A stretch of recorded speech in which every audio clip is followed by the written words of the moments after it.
Hi guys, welcome to another video from Overbike Gaming, and today we're going to be taking a look at Forza Motorsport. Yes, they've removed the number, which made me very confused. I didn't even know if the last one I played was the one before this. It's not. The last one I played was Forza Motorsport 5. This is technically the 8th edition. 5 I got with my Xbox One, and it was the one that was very sort of closely linked with Top Gear, and you had Clarkson and crew doing voiceovers, and you were going around the Top Gear test track and all that. This one, though, they've decided to remove the number because it's such a leap forward. It deserves its own sort of series, if you like. I'm not sure I go that far. I've played a few Forza games, mostly Horizon. I do tend to prefer the open world sort of events and nature of that, and sort of taking over parts of the map and sort of leveling up your festivals and all that. The sort of track racing stuff I find a little bit more boring personally, which is kind of exacerbated in this one a little bit, which I'll get onto in a little while. I mean, my favourite Need for Speed is still Pro Street, and that's a track game. So maybe it's just that I'm weird, but like being able to like do a half mile in under 5 seconds with your specially tuned car, and then just going one little bit too far and having it massively oversteer. Torque steer. That always had a bit of an appeal for me. But yeah, so this is just a track racing game, as you may well be aware. It's very similar to previous Forzas. I mean, as I said, the 5 was the last one I played, and yeah, it's similar to that. There are a few changes. I don't think all of them are particularly for the best. The main sort of addition that they seem to have made is the addition of ray tracing in terms of the engine. It runs okay. The ray trace, I mean, I've done the benchmark here, which I'll put on screen now, so editingly you do your thing. I've done it with highest settings I can, unlock frame rate at 1440p. The first run is without ray tracing. You can see I'm sort of averaging, like, if I can remember, it was like 70 odd frames a second, and with ray tracing on maximum it averaged at just under 60. So if you want to play with ray tracing on, it doesn't seem to have as much impact as we've seen previously, but I would still recommend leaving it off, because in games like this you want as many frames as you can possibly get. It doesn't run as well as Horizon 5, where I would comfortably get over 100 frames per second. Even with the ray tracing off in this game. I guess it's to do with the advancements in graphics, but it doesn't look terribly better. It looks a little bit soft, actually. I don't know if that's just me, or whether other people find that as well, but it looks a little bit soft for me. Also, one thing I hate about Forza games and their graphical settings is removing the dynamic resolution, and dynamic textures can be a little bit, I'm not sure whether this is actually working kind of thing, because I removed everything, but I left it on VSync because I thought, oh, VSync, don't want any screen tearing, and I think it was still dropping the resolution. I think it was trying to sort of maintain the VSync limit, and then it wasn't help that my monitor for some reason was set to 60 rather than 144, so it was like going, oh well, you can't do it anyway, so I'll just pin you here. So that was kind of weird. I will preface this, as you can probably tell from the gameplay footage, in that I am terrible at racing games.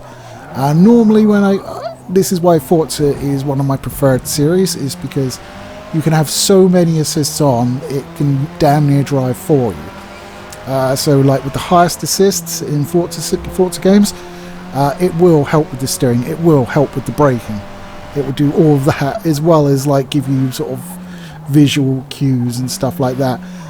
For the gameplay footage, I have turned the assist down, so I'm just getting the visual cues, so there's no actual assistance with my braking or turning, which is why I spend a fair amount of the time off the track or rewinding.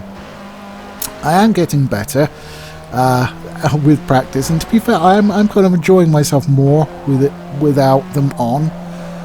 in the fact that like when I take a corner really nicely, it gives me a bit of a sense of pride rather than just like having the computer do it for me. So I suppose there's that.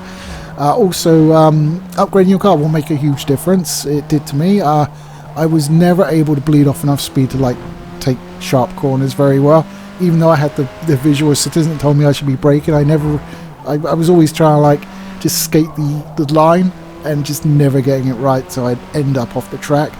And then I upgraded my brakes, and all of a sudden it became a lot easier for some reason. Imagine that.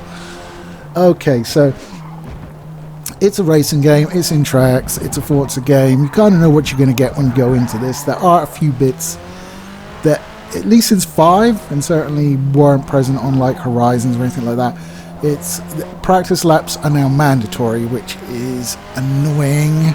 They need to make that not mandatory. I understand why. Certainly if you're playing at a high level, you'll want to learn the track before you attempt it in race circumstances. But for me, it just means by the time I get to the race, I'm kind of bored of the track. Because you do have to do like 3 practice laps, make sure you hit a time, and then, you know, then go on to the race and actually do the race. I never do practice laps on any racing game. That might explain partially why I'm terrible at them, but I don't do them because exactly that.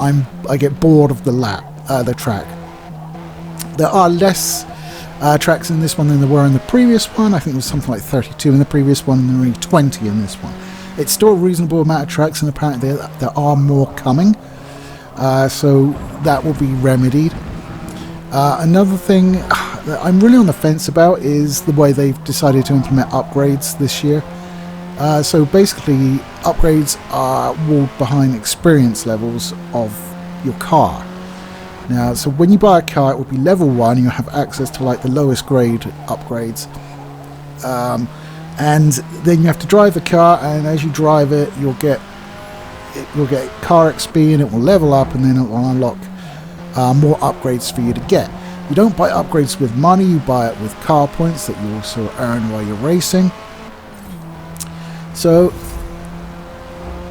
it encourages you to, the way they put it is that it encourages like a bond between the driver and the car, and I'm okay with that, you know, because, you know, you get a car and you like it and you think, yeah, I want to like suit this guy up, and it does encourage you to like really sort of pick the cars that you spend time with, but it's kind of let down by the fact that you can't drive the car that you like in all events.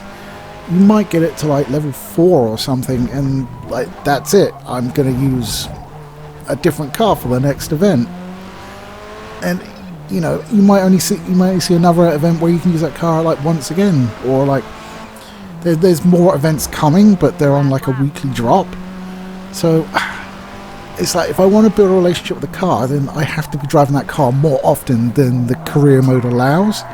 Now, there's online and stuff, but I mean, why on earth would you go into online with a car that you haven't got max leveled? Then you're just at a disadvantage. Another reason the upgrades don't... I mean, this is not just Forza that does this. So each car is like tiered, so it's like level B, level C, whatever. And within that level, there's a maximum sort of point allowance in the car. And as you increase the car's performance using upgrades, the point allowance goes up. Now, there is an option to automatically do it for you, but you don't have any control over like what you're improving on the car. So it takes some of the fun of the upgrading, well, a lot. In fact, probably all of the fun of upgrading your car out of your hands. So I don't like the fact that I'm always like, oh, I don't know if I want to put that one on because I would say I get picked over level and I won't be using the car in the event I want to use the car. It's kind of that. But I mean, I've heard a lot of people basically saying this is a terrible game. I don't think it's a terrible game. It's Forza. If you like Forza, you'll probably like this. Whether or not you like the changes that they've made specifically to the upgrade system, that's going to be very personal. For me, I feel I get what they were trying to do, but I don't think they've executed it very well at all. The fact is, you need to, if you want to build a bond with the car and get the car max leveled and upgraded. I mean, I always used to like taking a little shitbox car, but just upgrading the fuck out of it. and just having it beat fucking supercars. That was amazing. I used to love that. And now because of the tier system and the sort of car unlocking system, and I suppose more sort of more reality-based upgrade system rather than something like Need for Speed Underground or something like that. It doesn't really let you do that. You'll upgrade it as far as you can, and then you'll just buy a better car. Or, as will more likely happen, is you'll go on to the next series and your car won't qualify for that, so you'll buy a car that does. Generally speaking, they give you like they give you a list of cars, and it's pretty expensive. There are like 500 cars in the game. Some you can buy, some will have to be unlocked during the course of the career. Some are part of, DLC, which is to be expected nowadays with Forza. There's always a lot of DLC. At least it doesn't do the Need for Speed thing where it puts cars for you to get in the real world. Well, I say the real world, but like, inside the game world. And then you go up and think, oh yeah, look at that car, and then it's like DLC only. Why put it there then? That's just teasing me, you bitches. I do enjoy playing Forza. As I said, I'm more of a Horizons kind of guy. I like this sort of whole buying the houses and the cars, and that sort of gets me more into it, and having a really nice car collection and stuff like that. And of course the over-the-top sort of event races as well, where you're racing against jets and planes and all sorts. But I mean, just it's a track racing game. I wouldn't go so far to say as it's a simulator. It's a bit too arcadey for that, but it's not sort of incredibly arcadey. It's just not as hardcore as you're able to get.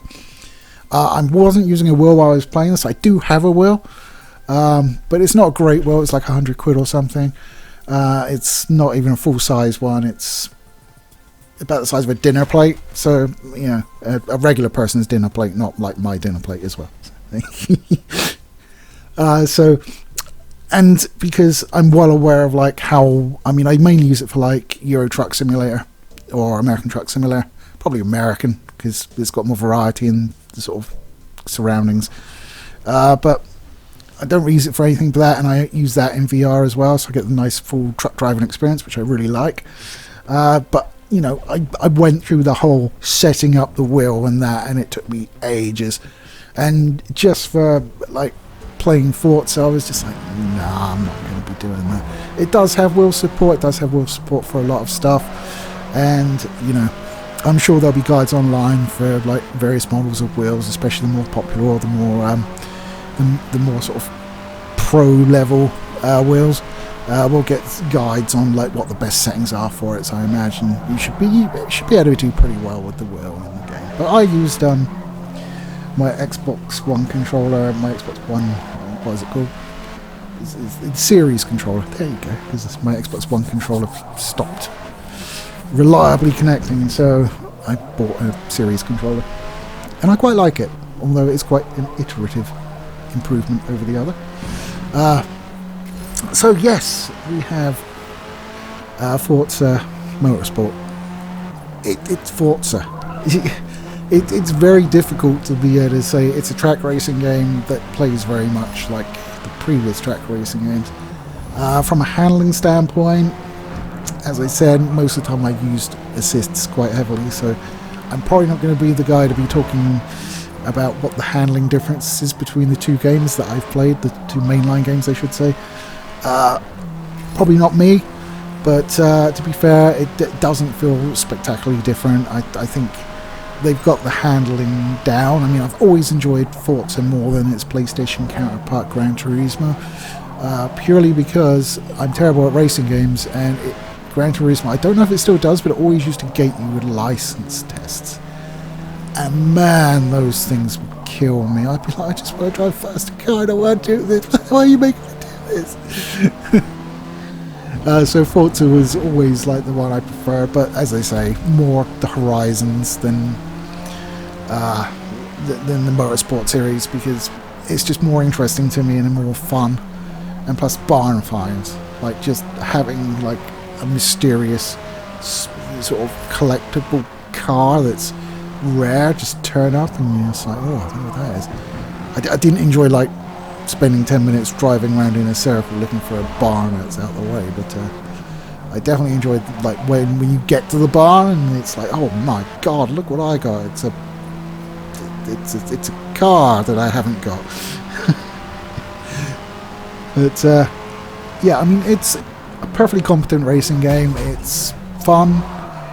I do think they need to like sort out not having to do practice laps, because I don't want to do them, and it really sort of, by the time you've done 3 practice laps and you get into the racing, you've got to do 6 more laps all around the same track. You're just like, I am so done with this track already.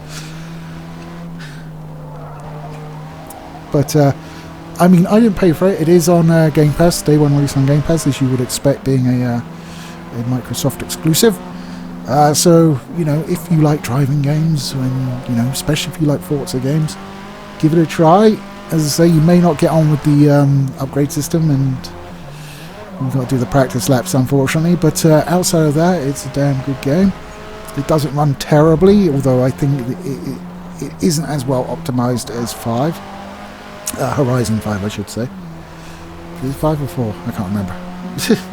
Whichever. But it does have the leg up that when I got the last Horizon, which was also off of Game Pass, it wouldn't actually start until I disabled all my antiviruses. Not just disable them, I had to uninstall them, which always promotes sort of trust between you and the game developers when the game developers insist that you remove your antivirus to actually play the game. Yes, but this one didn't do that. It does usually not connect on the first time, because it connects to like the Xbox sort of services when you start it, and it won't save it if you don't connect. I don't think it's ever connected first time for me. I've always had to like try reconnect, and then it's gone in. Initially it does have like a lot of the, it does have a huge suite of like assists. So if you're like hard of hearing, or you know your eyesight's not much cop, things like that, it's got a lot of options for that. Things like it reads the menus to you, and that's on by default. So the first time you log in, you know, just be like connecting to Xbox Live Services, connecting to Xbox Live Services. You're just like, shut up. But obviously that gets turned off as soon as you do manage to log in. So that's my review of Forza Motorsport. I don't think it was really worth removing the number. I mean, it's not like they lost the license like a certain EA title did. But yeah, EA FC 24. Oh man, it's just not the same, is it? It's FIFA, for fuck's sake. You should have paid that money to keep the name. That's what I think. That's such an indelible franchise in like the brains of everybody. You know, I've been playing that since the fucking Mega Drive, man. You lose the franchise and can't go at that anymore. Come on! You got money! You make enough money from fucking Ultimate Team to fund the rest of your company, sunshine. Jesus Christ. Oh well. I sense that's a rant for another day. Anyway, guys, I'll leave it there. Take it easy, and I'll speak to you next time.